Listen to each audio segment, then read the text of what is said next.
Hello friends, welcome to our channel. நாம இப்ப கேட்க போறது எழுத்தாளர் ரதி அவர்களின் ருத்ரனின் உயிர் ரோஜா கதையின் குரலாக நான் உங்கள் ஸ்ரீ. வாங்க கதைக்குள்ள போகலாம். Happy birthday to you, happy birthday to you, happy birthday, happy birthday, happy birthday to you. இன்னைக்கு நம்ம செல்லக்குட்டி தீனாவோட பர்த்டே. எல்லாரும் கமெண்ட்ஸ்ல வந்து சொல்லுங்க, ஹாப்பி பர்த்டே தீனா. ருத்ரனின் உயிர் ரோஜா, அத்தியாயம் 37. இரவு எப்படியோ தட்டு தடுமாறி ஆசிரமம் வந்தடைந்தாள் ரோஜா. வந்தவளின் முகமே சரியில்லை என்பதை உணர்ந்தார் இப்போது அந்த ஆசிரமத்தை நடத்தி கொண்டிருக்கும் ஏஞ்சலினா. ஆனால் அவளிடம் அவர் எந்த கேள்வியும் கேட்கவில்லை. இந்த வேலைக்கு அவரை தேர்ந்தெடுத்ததே ரோஜாதான். ரோஜாவின் மீது அவருக்கும் எப்போதுமே மரியாதையும் அன்பும் இருந்தது. இரவு முழுக்க தூங்காமல் எதையோ வெறித்து பார்த்தபடியே அமர்ந்திருந்தவள் காலையில் 6 மணி அளவில் தான் கண்களை மூட ஆரம்பித்தாள். அப்போது கூட முழுமையாக அவளால் தூங்க முடியவில்லை. மனம் முழுவதும் பாரமாக இருக்க 8 மணி அளவில் கண் விழித்தவள் ஒரு முடிவை யோசிக்காமல் செய்யலாம் என எண்ணி தன்னை தயார்படுத்தி கொண்டு தேவின் கம்பெனியை நோக்கி சென்றாள். சற்று நேரத்தில் கம்பெனியை வந்தடைந்தவள் அவன் அரைக்கதவை வேகமாக தள்ளிக்கொண்டு உள்ளே சென்றவளை ஆச்சரியமாக பார்த்தான் தேவ். ஆனால் தேவை நேருக்கு நேராக பார்ப்பதை மட்டும் தவிர்த்து விட்டாள் ரோஜா. அப்படி மட்டும் அவள் ஒரு நிமிடம் அவனை உற்று நோக்கி இருந்தாளே, அவன் கண்களில் உள்ள காதலும் இரவெல்லாம் அவளை நினைத்து உறங்காமல் கண்கள் எல்லாம் சிவந்திருந்ததையும் தெரிந்திருக்கும் அவளுக்கு. அவன் முன் வந்தவள் ஒரு பேப்பரை நீட்டி, இது என்னுடைய ரெசிக்னேஷன் லெட்டர் என்று அந்த டேபிளில் அவன் முன் வைத்தாள். அவள் அப்படித்தான் செய்வாள் என்று தேவ் எதிர்பார்த்துதான் இருந்தான்.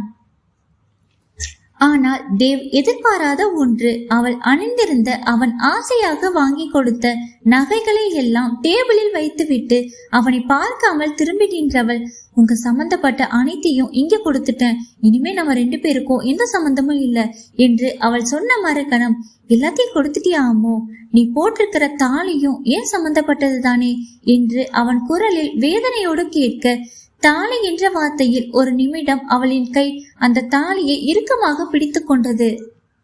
அது எப்படி மிஸ்ஸஸ் ரோஜா ருத்ரதேவன்? நான் வேண்டாம், நான் கட்டிய தாலி மட்டும் வேணுமா? உங்க லாஜிக் எனக்கு புரியவே இல்லையே என அந்த மிஸ்ஸஸ் ருத்ரதேவனை அழுத்தி கூறியிருந்தான். அதுவரை சாதுவாய் இருந்த ரோஜா, புது வாழ்க்கையை தொடங்க போகும் உங்களுக்கு எதுக்காக இந்த பழைய தாலி? இது என்னுடையது, எனக்கு மட்டுமே சொந்தமானது, இதை யாருக்காகவும் எதுக்காகவும் விட்டு கொடுக்க முடியாது. நான் உன்னுடைய இல்லையா அம்மோ? அந்த தாலியை கட்டிய நான் உனக்கு சொந்தமானவ இல்லையா அம்மோ என தேவ மனதில் ஏற்பட்ட வலியோடு அந்த வார்த்தையை ரோஜாவிடம் கேட்க, இல்லவே இல்ல, நீங்க இன்னொருத்திக்கு சொந்தமாக போகிறவர் என கத்திய ரோஜா, நான் மலடிங்கிற காரணத்தால தானே இன்னொரு பொண்ணை தொடுவதற்கு முடிவு பண்ணிட்டீங்க. நானே உங்களை திருமணம் செஞ்சுக்கோங்கன்னு சொன்ன போதெல்லாம் என் முன்னாடி நீங்க நடிச்சிருக்க வேண்டாமே என ரோஜா கோபமாக பேசி கொண்டிருக்கும் போதே ரோஜா பேசிய கடைசி வார்த்தையில் கொந்தளித்த தேவ், ரோஜா என கத்த, அப்போது கூட திரும்பி அவன் முகம் பார்க்காமல் ரோஜா நின்றிருக்க தேவ் ரோஜாவை பார்த்து, வெளியே போடி, கெட் அவுட் ஐ சே என தேவ் கத்திய வேகத்தில் அந்த வார்த்தை ரோஜாவின் இதயத்தை கிழிக்க அந்த இடத்தை விட்டு நடந்து அல்ல ஓடி வெளியேறினாள் ரோஜா. அவள் அப்படி அழைத்து கொண்டே சென்ற இடம் மேரியம்மாவின் கல்லறைக்குத்தான். நீண்ட நேரம் மேரியம்மாவின் கல்லறையில் படுத்து அழுதவள், நான் ஒரு துர்திருஷ்டசாலி மேரியம்மா, பிறந்தது முதலே தாய் தந்தை யாருன்னு தெரியாது, அனாதையா வளர்ந்த எனக்கு நீங்களும் ருத்ரனும் கிடைச்சீங்க. என்னால ஒரு குழந்தைக்கு தாயாக முடியாது, நான் ஒரு மலடின்னு தெரிஞ்சது. அதையெல்லாம் தாங்கிக்க முடிஞ்ச என்னால இப்போ நடப்பவைகளை தாங்கிக்க முடியல மேரியம்மா. போதும் மேரியம்மா, நான் யாருக்காக வாழணும்? நீங்களும் இல்ல, என் உயிரா உறவா நினைச்ச என் ருத்ரனும் எனக்கு இல்ல, நானும் உங்க கூட வந்துடுறேன் என அழுது கொண்டே இருந்தவள் போன் சினுக்கியது.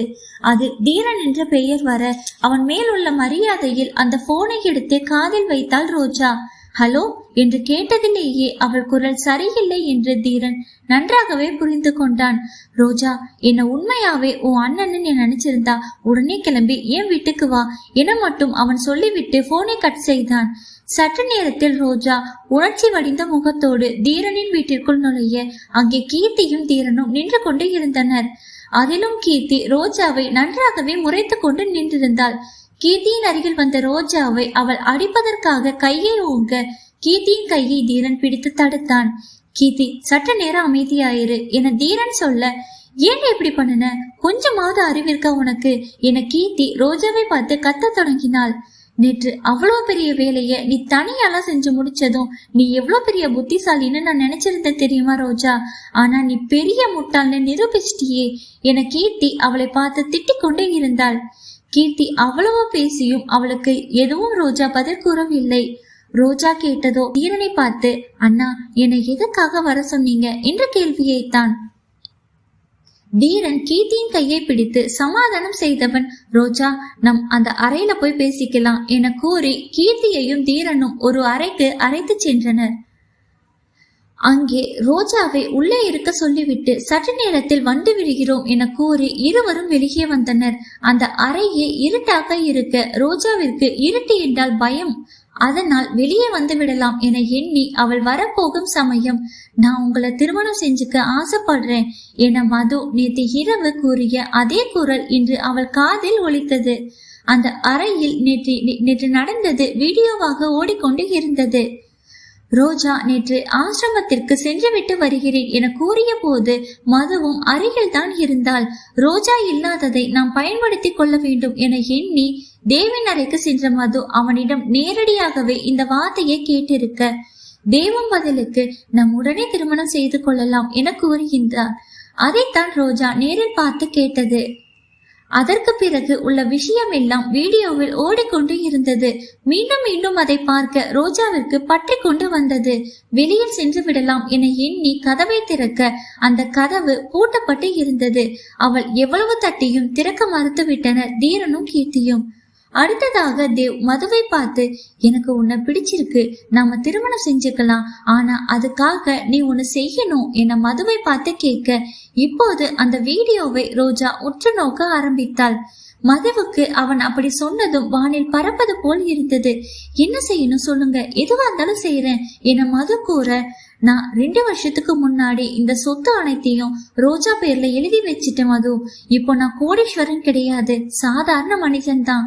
நான் உன்னை திருமணம் செஞ்சுக்க போறேன்னு சொன்னா ரோஜா கண்டிப்பா ஒத்துக்க மாட்டா. அதனால நம்ம 2 பேரும் வீட்டை விட்டு வெளியே போயிடலாம், ஏதாவது வேலை செஞ்சு நான் உன்னை காப்பாத்துறேன் என தேவ் கூற, மதுவுக்கு இது பேரதிர்ச்சியாய் இருந்தது. அவள் தேவை அடைய நினைத்தது அவன் வைத்திருக்கும் சொத்திற்காகத்தான் என்ற போது அவன் இப்படி கூறியதும் மதுவின் சுயரூபம் வெளியில் வர ஆரம்பித்தது. என்ன சொல்றீங்க, சொத்து எல்லாமே உங்க பேர்ல இருப்பதால தானே நான் உங்க மேல ஆசைப்பட்டேன் என மனதில் இருந்ததை அப்படியே வெளியில் கொட்டினாள் மது. சபாஷ் சபாஷ் சபாஷ் மது என தேவ் கை தட்டி கொண்டே, இத உன் வாயால வர வைக்கணும்னு தான் உன்கிட்ட சில நாட்களாக நெருங்கி வருவது போல நடிச்சிட்டு இருந்தேன். புரியலையா? இப்ப முழுசா சொல்றேன் கேட்டுக்கோ. உன்னை பத்தி ரோஜாவோட உயிர் தோழி கீர்த்தி எவ்வளவோ ரோஜா கிட்ட சொல்ல போதோ அவன் நம்ப மறுத்துட்டா. அதனாலதான் இப்படி ஒரு ஏற்பாட்டை நாங்க செஞ்சோம். நம்ம பேசினது எல்லாமே அங்க ரெக்கார்ட் ஆயிட்டு இருக்கு பாரு என்று சிசிடிவியை காண்பித்தான். இப்போது மதுவிற்கு முகம் எல்லாம் வியர்த்து அதிர்ச்சியில் பேச்சே வரவில்லை. என்ன பண்றது மது, என் மனைவி வாய் வழியா சொல்றத நம்ப மாட்டாளே, அதுக்காகத்தான் இந்த ஏற்பாடு. என்ன சொன்ன, இந்த சொத்து இல்லாம இருந்தா நீ என் கூட வரமாட்டியா என்று கூறி ஹஹஹா என்று சிரித்தவன், நானும் ரோஜாவும் எப்படிப்பட்ட சூழ்நிலையில சந்திச்சோன்னு உனக்கு தெரியுமா? அவ என்ன முதல்ல பார்த்த போது உலக பணக்காரர்களை ஒருவலாம் அவ என்ன பார்க்கல. ஏன்னா அவளுக்கு நான் அறிமுகமான போது ஒரு பஸ் டிரைவரா தான் அறிமுகமான. சில காரணங்களால சில காலத்துக்கு பணத்தை எல்லாம் விட்டுட்டு சாதாரணமான மனுஷனா இருக்க ஆசைப்பட்டதோட பலன் தான் அந்த டிரைவர் வேஷம். அப்படித்தான் என்ன அவ விரும்பவும் ஆரம்பிச்சா. அவ மட்டுமல்ல, அவளை என்னைக்கு பார்த்தனோ அன்னைக்கு முதல் அவ ஒருத்திக்கிட்ட மட்டுமே என் மனச பறி கொடுத்துட்டேன். அன்னைக்கு முதல் இன்னைக்கு வர என் உயிர் இருக்கிற வரைக்கும் அவ ஒருத்திய மட்டும்தான் நேசிப்பேன். உனக்கு இன்னொரு விஷயம் தெரியுமா? ரோஜாவோட வளர்ப்பு தாய் அவகிட்ட போய் இந்த உலகத்திலேயே ரொம்ப பெரிய பணக்காரர் உன்னை திருமணம் செஞ்சுக்க ஆசைப்படுறான்னு ரோஜா கிட்ட சொன்ன போது அவ என்ன சொன்னான்னு உனக்கு தெரியுமா? எனக்கு கோடீஸ்வரம் வேண்டாம், என் மனசுக்கு பிடிச்ச என் ருத்ரனை மட்டும் எனக்கு கொடுத்துருங்க, வேற எதுவும் வேணான்னு சொன்னவதான் ஏன் ரோஜா.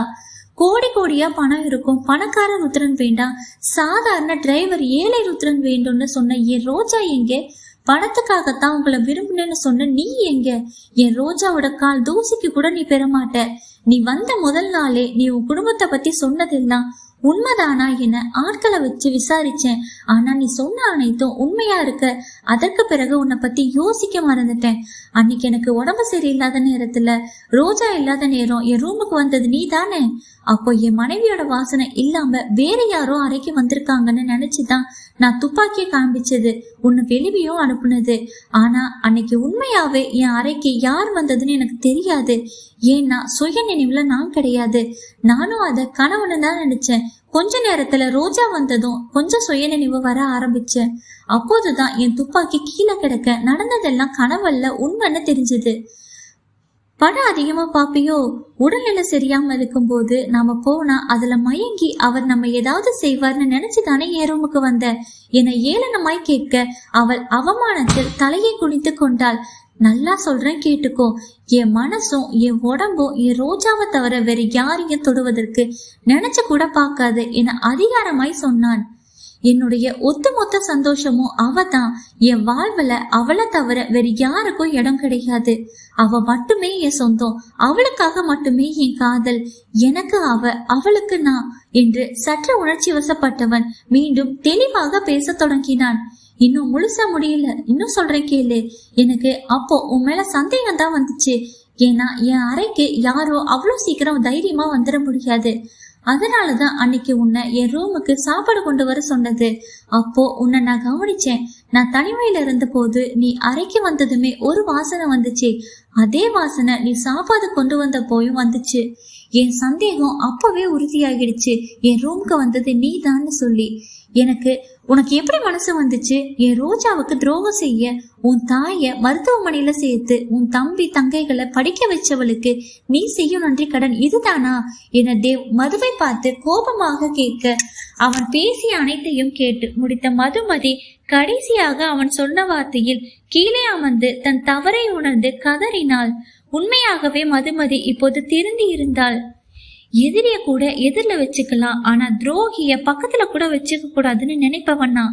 இறுதியாக உனக்கு ஒரு வாய்ப்பு தரேன், இந்த ஊரை விட்டு உன் ஊருக்கே போயிடு, அதுதான் உனக்கு நல்லது. இனிமே என் கண்ணில் பட்டுடாத.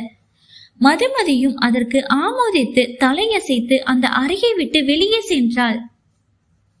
இதை அனைத்தையும் பார்த்து கொண்டிருந்த ரோஜா அதிர்ச்சியில் ஸ்தம்பித்து போய் அப்படியே தன் இரு காலையும் மடக்கி கீழே அமர்ந்து தன் முகத்தை தன் கை கொண்டு மறைத்து கதறி சத்தமாக அழுதாள். அந்நேரம் கதவு திறந்து ரோஜாவின் பின்னால் யாரோ நிற்பதை போல் தோன்ற அது கீர்த்தி என்று நினைத்த ரோஜா, கீர்த்தி, நான் தவறு செஞ்சிட்டேன் கீர்த்தி. என் உலகமாய் இருந்தவன் திடீர்னு வேறொருத்திய திருமணம் செய்ய அவன் வாயாலேயே பேசியதாலதான் நான் அப்படி நினைச்சேன் கீர்த்தி என தலையில் அடித்து கொண்டு அவள் அழ. ருத்ரா, நீங்க எது செஞ்சாலும் எது பேசினாலும் அதற்கு ஒரு காரணம் கண்டிப்பா இருக்கும் என எப்போதும் சொல்லும் என் மேல நம்பிக்கை வச்சிருந்த என் ரோஜா எங்க போனா என தேவ் கேட்க, அப்போதுதான் பின்னால் இருப்பது கீர்த்தி அல்ல, வந்திருப்பது தன்னுடைய ருத்ரன் தான் என்று அறிந்து கொண்டவள் அப்படியே எழுந்து அவன் அருகில் மெதுவாக சென்று அவன் முகம் பார்க்கவே வெட்கி தலை குனிந்து நின்றாள். அந்த ராணாவை 6 வருஷத்துக்கு முன்னாடி உன் கண் முன்னே கொண்ட போது என் ருத்ரன் மேல எந்த தவறும் இருக்காதுன்னு என்ன தேடி வந்த என் ரோஜா எங்க போனா? என் மனச சுக்குநூற உரைச்சியடி. ஆபீஸ்ல வந்து என்ன சொன்ன? வேறொருத்திய தொடுவதற்கு நான் ஆசைப்பட்டுட்டேனா? எத்தனை 1000 முறை சொல்லி இருப்பேன், என் உடலும் மனசும் உன் ஒருத்தைக்கு மட்டும்தான் சொந்தம்னு. அத ஒரு முறையாவது நேத்து நைட்டு என்னை விட்டு போறதுக்கு முன்னாடி யோசிச்சு பாத்தியா? என் மேல நம்பிக்கை இல்லாம தானே போன. ருத்ரா என ரோஜா ஏதோ சொல்ல வர, வேண்டாம் ரோஜா, எதுவும் சொல்லாதே. எப்போ என் மேல சந்தேகப்பட்டு போனையோ அப்பவே நான் செத்துட்டேன்டி. இப்ப கூட நீ இந்த வீடியோவை பார்த்துதான் என்னை பத்திய தவறான எண்ணத்தை மாத்திட்டு இருக்க, சரிதானே? என சோகமாக புன்னகைத்தவன் ரோஜாவின் பதிலை எதையும் எதிர்பார்க்காமல் அந்த இடத்தை விட்டு வேகமாக கிளம்பினான். அவன் சென்ற பிறகு ஆற்றுவார் தேற்றுவார் யாரும் இன்றி அதே இடத்தில் அமர்ந்து கதறி கதறி அழுதாள். சற்று நேரத்தில் அழுகையை கட்டுப்படுத்தி கொண்டு கீர்த்தியிடமும் தீரனிடமும் கூறிவிட்டு அந்த இடத்தை விட்டு கிளம்பி சென்றாள். அவர்கள் இருவரும் ரோஜாவை தடுக்கவில்லை. அவள் நேராக சென்றது ரோஜாவும் ருத்ரனும் வாழ்க்கையை ஆரம்பித்த அந்த சிறு வீட்டுக்குத்தான். அந்த வீட்டுக்கு சென்றதும் ரோஜாவும் ருத்ரனும் சந்தோஷமாக இருந்த நாட்கள் அவள் கண் முன் வந்து போனது. அவன் நினைவாக இந்த வீட்டிலேயே தன் வாழ்வை முடித்துக் கொள்ளலாம் என தவறாக நோக்கத்துடன் ருத்ரா ருத்ரா என பிதட்டி கொண்டு அந்த விஷ பாட்டிலை திறந்து அருந்த போக ஒரு பலம் கொண்ட கை அவளின் செயலை தடுத்தது. அங்கே தேவ் வெறி கொண்ட ருத்ரதேவனாக மாறி அவள் கன்னத்தில் பலார் என அரைந்திருந்தான்.